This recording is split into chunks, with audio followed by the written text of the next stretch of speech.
काय सांगाल आपण आपल्याला लाडक्या बहिणीचे जे पैसे मिळाले त्याचा उपयोग कसा केलेला आहे आपण? माझं नाव सौ विभावरी विजय मोरे. मी माझी पहिली पापडची मशीन होती, परंतु दळण्याची मशीन माझ्याकडे नव्हते. लाडक्या बहिणीचे पहिले 1,500 आले, नंतर 7,500 आले आणि आतापर्यंत सगळे 11,000 रुपये मिळालेले आहेत. मग ते पैसे इकडे तिकडे हे न करता आम्हाला पिठाची गिरणी नव्हती, ती सेकंड हँड मध्ये मी 14,000 मध्ये पिठाची गिरणी घेतली. शिंदे साहेबांचा आम्हाला मोठा हातभार लागला, त्यांच्या पैशामुळे आम्ही पिठाची गिरणी घेऊ शकलो. मी त्यांचे धन्यवाद मानते. योजनेमुळे असा फायदा झाला की मी एकत्र पैसा आमच्याकडे जमा होत नव्हता. फक्त सीझन 4 महिने चालते, 4 महिने हातात पैसे राहत होते. मग 4 महिन्यानंतर परिस्थिती जेमतेम असल्यामुळे, कमवणारं कोणी नसल्यामुळे मग ते 4 महिन्याचे पैसे नेहमी आम्हाला ते कामात आले. परंतु मी एकत्र पैसा येत नसल्यामुळे माझी पिठाची गिरणी होतच नव्हती ना. परंतु हे जे पैसे एकत्र आले तर त्याच्यामुळे माझी पिठाची गिरणी झाली. मग आता लोक जे दळायला येतात त्याचे 5 रुपये मला फायदा झाला ना दळणाचा. 1 किलोच्या दळणामागे मी 5 रुपये घेते, मग तो माझा फायदा झाला. प्लस माझे 60 रुपये किलोनी पापड करतात, नाही तर बायका बाहेरून दळून आणत होते. ते 4 पैशाचा मला हातभार लागला शिंदे साहेबांमुळे. पहिले पापड आम्ही हाताने वगैरे लाटत होतो, परत पिठं बाहेरून वगैरे दळून आल्या, ते हातपाय आमचे दुखत होते. खूप मेहनत होती त्याला. पण गिरणी आल्यामुळे सोपस्कर झालं मला, कारण कोण कोण दळणाचं लांबून लोक इथे पापड करायला येतात. ते लांबून शिवाजीनगर इकडून आल्यानंतर त्याचं दळण मला इथून घेऊन जाऊन दुसऱ्या गिरणीमधून दळून आणावं लागत होतं. परंतु गिरणी घेतल्यामुळे ते इथल्या इथे झालं. ती माझी मेहनत वाचली आणि माझ्यासोबत माझे मित्र सुद्धा कामाला मदत करतात.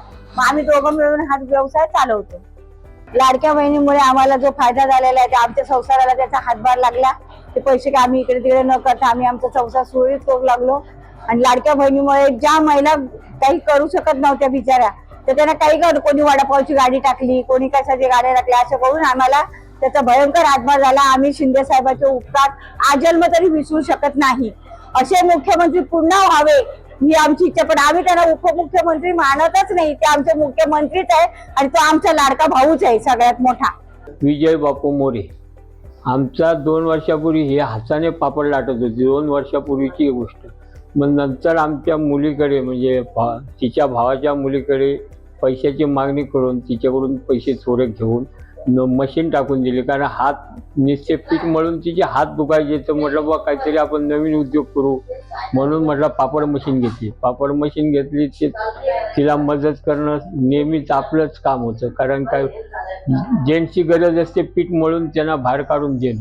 ते काढून देऊन नंतर आता त्याला लाडल्या बहिणीचे पैसे आले. म्हटलं आता आपल्याकडे चक्की नाही, तर चक्की घेण्यासाठी बा एकदम आपण पैसे, आता त्या भावाच्या मुलीचे 2 वर्षात फेडले, आज एकदम चक्की घ्यायला पैसे नाहीत. त्याच्यामुळे लाडल्या बहिणीचे आले, ते साठवून ठेवा आणि मग कोणती तरी सेकंड हँड मशीन घेऊ, म्हणजे तुम्हाला ते पीठ मळायला किंवा दळायला बाहेर जायला नको. या उद्योगाने ती मशीन घेतली आणि आता पापड चालू झाले की रोजच आम्हाला तिला सहकार्य करणं आहे. कारण ती वाळून बिळून बाहेर घेते, पण पीठ मळणं हे आपलं कर्तव्य आहे. म्हणून आपण तिला ह्या कामामध्ये हातभार लावून आमचा आता उद्योग व्यवस्थित चालू आहे. पण हे शिंदे साहेबांनी दिल्यामुळे पुढच्या धोरणं आखून ती पुढे जात चाललेली आहेत. आता पुढचे विचार आहे त्यांना कांडप मशीन घ्यायची.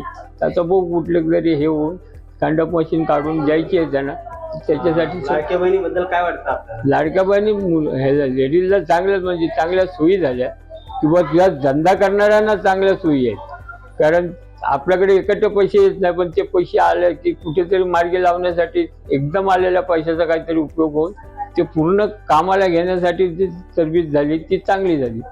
त्याच्यामुळे त्यांचं चांगलं म्हणजे सहकार्य झालं त्यांना.